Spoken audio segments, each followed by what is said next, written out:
Hello കൂട്ടുകാരെ, ഇന്നൊരു beef കറിയാണ് വെക്കാൻ പോകുന്നത്. അതിനാവശ്യമായിട്ട് ബീഫ് നല്ലതായിട്ട് കഴുകി വൃത്തിയായിട്ട് വെച്ചിട്ടുണ്ട്. അതിലോട്ട് നമുക്ക് മുളക് പൊടി ഇട്ട് കൊടുക്കാം,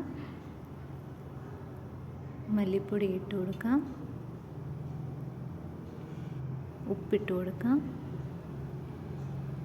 മഞ്ഞൾപ്പൊടി, ഇത് മീറ്റ് മസാലയാണ്, അതും കൂടെ കുറച്ച് ചേർത്ത് കൊടുക്കാം. അതിനുശേഷം നമുക്കൊരു കുക്കറിൽ കുറച്ച് ഓയിൽ ഒഴിച്ച് കൊടുക്കണം. പുരട്ടി വെച്ചിരിക്കുന്ന ബീഫ് നമുക്ക് അതിനകത്തോട്ട് ഇട്ട് കൊടുക്കാം.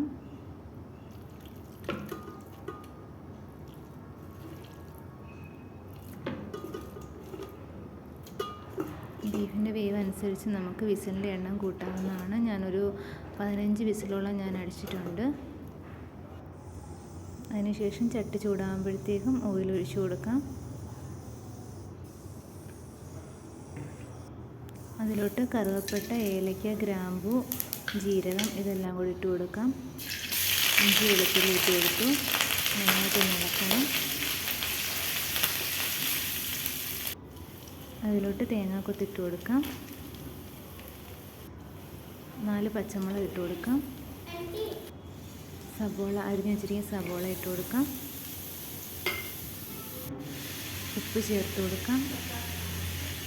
കുറച്ച് മഞ്ഞൾപ്പൊടിയും കൂടെ നമുക്ക് ആഡ് ചെയ്യാം. അതൊന്ന് വഴന്ന് വന്നതിന് ശേഷം മുളക് പൊടി ഇട്ട് കൊടുക്കാം, മല്ലിപ്പൊടി ഇട്ട് കൊടുക്കാം. നന്നായിട്ടൊന്ന് യോജിപ്പിച്ചതിന് ശേഷം വേവിച്ച് വെച്ചിരിക്കുന്ന പോത്ത് നമുക്ക് ഇതിനകത്ത് ഇട്ട് കൊടുക്കാം. അത് നല്ലതായിട്ടൊന്ന് മിക്സ് ചെയ്യണം. അതിനുശേഷം വേകാൻ ആവശ്യമായിട്ടുള്ള, നമുക്ക് ഗ്രേവിക്ക് ആവശ്യമായിട്ടുള്ള വെള്ളം ചേർത്ത് കൊടുക്കണം.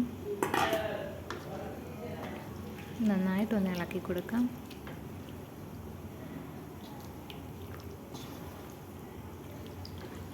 ഇനി അടച്ചു വെച്ചൊന്ന് വേവിക്കണം.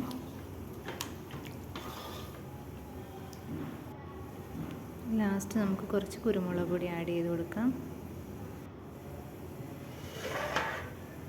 നമ്മുടെ കറി ഇവിടെ റെഡി ആയിട്ടുണ്ട്. നമുക്കൊരു സെർവിങ് ബൗളിലോട്ട് ഇത് മാറ്റാവുന്നതാണ്.